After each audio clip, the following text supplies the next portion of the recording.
Let us start. तो single arrays इन जावा, ठीक है। तो हमने क्या देखा कि जावा में जो है अरेज हमेशा डायनेमिकली मेमोरी एलोकेशन से बनाते हैं हम लोग, ठीक है। तो उसके तो अरेज हम कैसे जावा में डिक्लेयर करेंगे, कैसे उसको यूज करेंगे, उससे पहले हमने क्या देखा कि dynamic memory allocation and D allocation. पहले डायनेमिक मेमोरी एलोकेशन कैसे होता है जावा में, ठीक है। तो डायनेमिक मेमोरी एलोकेशन मतलब, हाँ, तो मेमोरी हम एलोकेट करना, ठीक है, सिस्टम से हम मेमोरी एलोकेट करवाते हैं एट द रन टाइम, ठीक है। तो सी में हम ये बिल्कुल सिमिलर है मैलॉक जैसा, जैसे सी में हम मैलॉक के थ्रू डायनेमिकली मेमोरी एलोकेट करवाते थे, तो वैसे ही न्यू ऑपरेटर से हम जावा में और सी प्लस प्लस में करते हैं, ठीक। Dynamic memory allocation means allocating memory at program run time. This is done by using new operator, ठीक है, इन जावा, जो कि सिमिलर है मैलॉक ऑफ सी के जैसा। अब डी एलोकेट में क्या करना है कि जो कुछ भी एलोकेट किए हैं तो अब उसको डी एलोकेट कराते हैं। ट्रेन में हम सीट बुक करते हैं, फिर जब हम हमारा हो जाता है, डेस्टिनेशन में पहुंच जाते हैं, तो वो अनबुक्ड भी हो जाता है, मतलब फ्री हो जाता है वो रिसोर्स दूसरे के यूज़ के लिए। तो वो भी करना ज़रूरी रहता है। तो वो हम सी और सी प्लस प्लस में कैसे करते हैं, सी में जब मैलॉक से हम मेमोरी एलोकेट करवाते हैं तो हम फ्री फंक्शन का यूज़ करते हैं उस मेमोरी को फ्री करने के लिए। सी प्लस प्लस में न्यू से हम मेमोरी एलोकेट करवाते हैं तो डिलीट ऑपरेटर का यूज़ करते हैं। बट जावा में हम हमें, है ना, ये ऑटोमेटिक फ्री हो जाएगा। कौन करेगा? जावा गार्बेज कलेक्शन प्रोसेस। तो जावा ये जो मेमोरी मैनेजमेंट बहुत अच्छे से हैंडल कर लेता है खुद से, ठीक है। एज अ डेवलपर हमें उसका जो है टेंशन लेने की जरूरत नहीं है, ठीक। This is done automatically bye Java garbage collection process. तो इसके बारे में मोर डिटेल्स फ्यूचर लेक्चर में आएगा। हम्म अभी के लिए ये क्या है, ऑटोमेटिक ये म्युनिसिपल कॉरपोरेशन इसका है, कचड़े वाली गाड़ी आती है और पूरा क्लियर कर देता है जो भी मेमोरी अवेलेबल है जो यूज नहीं हो रहा है, ठीक है, उनको फ्री कर देता है। अब सिंटैक्स क्या है, जैसे सी में ये सिंटैक्स है, इंट अरे थ्री। तो इससे क्या होता है, एक कंटिन्यूअस मेमोरी एलोकेट हो जाता है मेमोरी में। नहीं, सी में जो है, सी में जब हम ये करते हैं, ये डायनेमिक मेमोरी एलोकेशन नहीं है। डायनेमिक मेमोरी एलोकेशन मैलॉक से करते हैं। हाँ, ये जब हम नॉर्मली विदाउट यूजिंग मैलॉक, ये सी का बात हो रहा है अभी, ठीक है, बस कंपैरिजन के लिए। तो डेटा टाइप, अरे का नाम और साइज, तो ये, ठीक है, अपने कोड सेगमेंट में ये डिक्लेयर कर देगा एक कंटिन्यूअस होमोजेनियस मेमोरी ब्लॉक, ठीक। होमोजेनियस मतलब all the elements will save same type of data, integer type. हाँ, तो अरे इज होमोजेनियस मेमोरी ब्लॉक, ठीक है। तो अरे सिर्फ एक ही टाइप के डेटा को सपोर्ट करता है। तो ये तो हो गया सी में।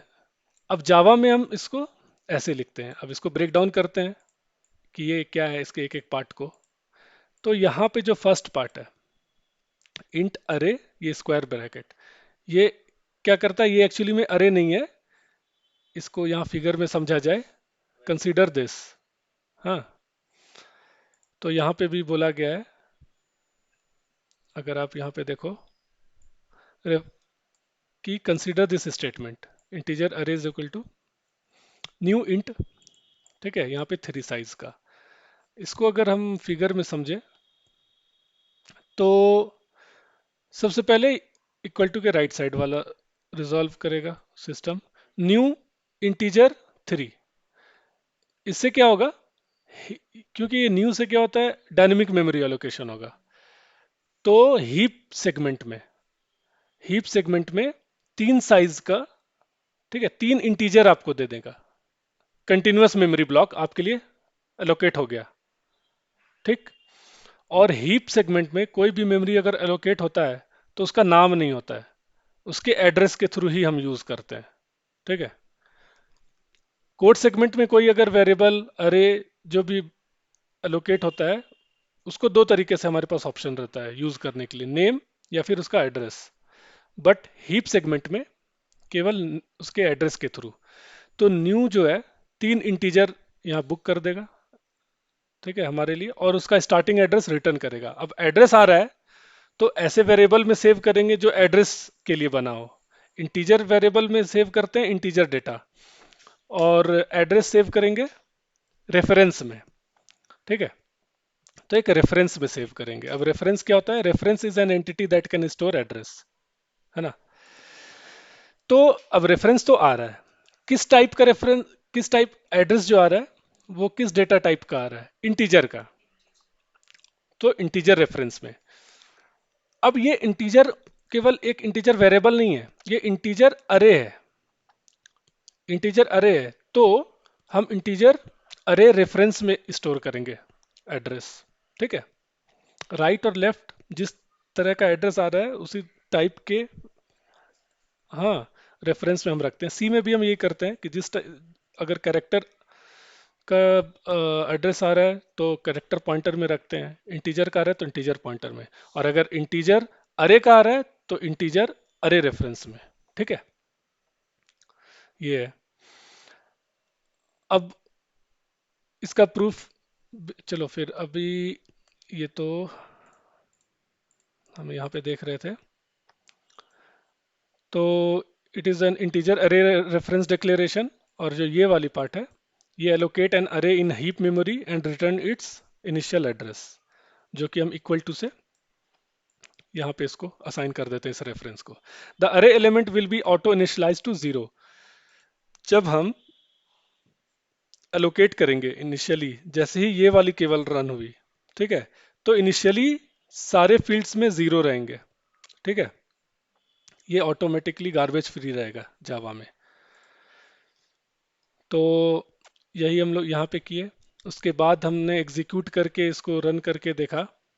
अभी अगर एग्जीक्यूट करेंगे तो यहाँ पे जो डिस्प्ले होगा, सारे एलिमेंट सब में जीरो, गार्बेज फ्री होगा। हम्म। और लूप जब हम चलाते हैं zero to less than size, तो साइज कैसे मिलता है? अगर अरे रेफरेंस में, ये रेफरेंस है, अरे का रेफरेंस है, अरे रेफरेंस डॉट लेंथ, बस हम अगर हम यहाँ पे लिख देंगे तो हमें इसकी ऑटोमेटिकली इसकी साइज मिल जाएगी। ये एक दो तीन है तो थ्री ये रिटर्न कर देगा। अगर अरे डॉट लेंथ लिखेंगे तो मिलेगा थ्री, ठीक है। और अगर क्यू के पास भी इसका एड्रेस है, क्यू डॉट लेंथ लिखेंगे तो क्या मिलेगा? थ्री, ठीक है। उसके बाद कुछ वैल्यूज यहाँ पे असाइन किया, ठीक है, कोई भी वैल्यू लूप में। हाँ, अभी हम क्या कर रहे हैं, आई का ही वैल्यू हर लूप में जो भी है उसमें 10 ऐड करके डाल रहे हैं, ठीक। तो फर्स्ट इटरेशन में क्या होगा? 0 + 10, जीरो जाएगा, सॉरी 10 जाएगा, 10 + 0 10, तो यहाँ पे 10 आ गया, जीरो ओवर हो जाएगा। अगली साइकिल में जब आई प्लस प्लस होगा, आई प्लस प्लस होगा, तो ये 1 हो जाएगा, है ना। तो 1 + 10 11 हो जाएगा, तो यहाँ पे 11 आ गया। उसी तरह से फिर आई प्लस प्लस 12 हो जाएगा, ठीक है, 10 + 1 12, सॉरी 10 + 2, और क्योंकि ये लेस देन तक है तो बाहर आ जाएगा लूप के। उसके बाद ये बस ऐसे ही डिस्प्ले करा दिया था। एक सेकेंड। उसके बाद क्या है कि ये डिस्प्ले करा, ठीक है, डिस्प्ले करा दिया। तो यहाँ पे ये प्रिंट करा दिया। कोई वैल्यूज पुट करने के बाद उसके बाद हम क्या करें, अभी रन करके देखेंगे। तो क्योंकि ये रेफरेंस है, इसका मतलब कि हम एक और रेफरेंस यहाँ पे डिक्लेयर कर सकते हैं। कर दिया तो उससे क्या होगा, ये क्यू बन जाएगा रेफरेंस। और इसको इनिशियलाइज कैसे किया, इनिशियलाइज इसको क्या किया, जो ऑलरेडी एग्जिस्टिंग है उसका एड्रेस, कोई न्यू नहीं बनाया, कोई नया मेमोरी एलोकेट नहीं किया, जो एग्जिस्टिंग है उसी का एड्रेस इसमें डाल दिया। तो जो एग्जिस्टिंग है इसका एड्रेस कहाँ है, ARR में है ना। ARR में यहाँ पे इसका एग्जिस्टिंग, इसके पास एड्रेस है न्यू का, न्यू मेमोरी का, तो ये इसमें डाल दिया। ठीक है, जैसे पॉइंटर में करते थे। हाँ, ये एड्रेस इंटीजर जब किसी x में डालते हैं, x इज इक्वल टू 10, तो राइट साइड और लेफ्ट साइड दोनों इंटीजर होता है ना। तो यहाँ पे दोनों क्या है, इंटीजर अरे रेफरेंस है, दोनों ही है, तो डायरेक्ट इक्वल टू सपोर्ट है, असाइनमेंट ऑपरेशन सपोर्टेड है। ठीक है, तो यहाँ पे कंपाइलर हमें कोई एरर नहीं देगा। तो ये क्या करेगा, इसका जो भी वैल्यू है, जो भी यहाँ पे 100 है सपोज मेमोरी लोकेशन, ये उठा के क्यू में असाइन कर देगा 100। तो हम ये ग्राफिकली दिखा रहे हैं कि अच्छा ये 100 मेमोरी लोकेशन पे रेफर कर रहा है। सेम, तो उसका प्रूफ ये है कि ये करने के बाद में हमने ये कर दिया और डिस्प्ले कराया क्यू का यूज करके। यहाँ पे न्यू यूज नहीं किया कोई भी मेमोरी एलोकेट। तो यहाँ पे अगर ये सेम वैल्यू प्रिंट करता है ARR जैसा, तो इसका मतलब कि वो कॉन्सेप्ट चेक हो जाएगा हमारा। ठीक है, तो इसको रन करते हैं। अभी रन करने के लिए यहाँ पे आ जाओ, कमांड प्रॉम्प्ट ओपन किया, जावा सी, ठीक, एसडीम डॉट जावा, जावा सी फाइल नेम।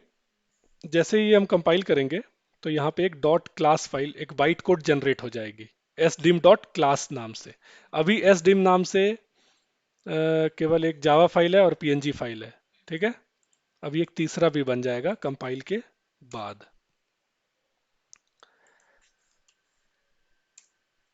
तो ये कंपाइल कर रहे हैं, कंपाइल हो गया। तो यहाँ पे एक एसडीएम और बन गया क्लास फाइल। ठीक है, तो ये बाइट कोड है। अब हम बाइट कोड को रन करेंगे। Byte code JVM executable file, JVM compatible file है। ठीक है, यहाँ जावा और बाइट कोड का नाम विदाउट एनी एक्सटेंशन जब हम करते हैं तो क्या हुआ, यहाँ पे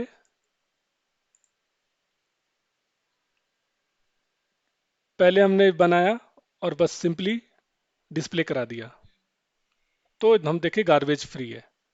हाँ, वही फिगर में भी दिखाया गया 000 इनिशियली। उसके बाद कुछ वैल्यूज इसमें डाल दिया और फिर से वापस से डिस्प्ले करा दिया।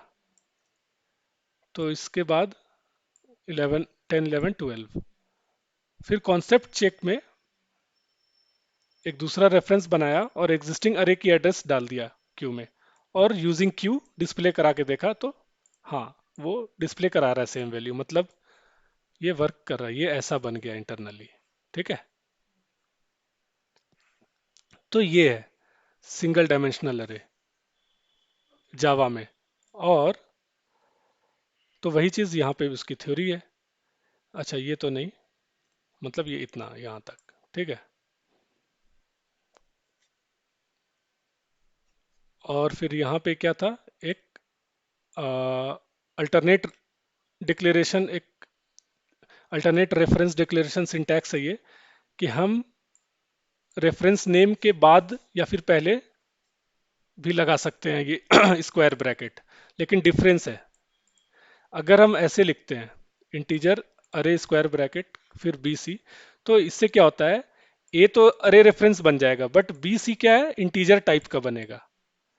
लेकिन अगर हम पहले बनाते हैं, वेरिएबल्स के पहले लिखते हैं स्क्वायर ब्रैकेट, तो क्या होगा, इसमें सिस्टम को ये पता चलता है कि अच्छा ए बी सी तीनों को बनाना है इंटीजर रेफरेंस। ठीक है, अरे रेफरेंस टाइप का। ठीक, चलो ठीक है, होप कि अच्छे से समझ में आ गया है। ओके।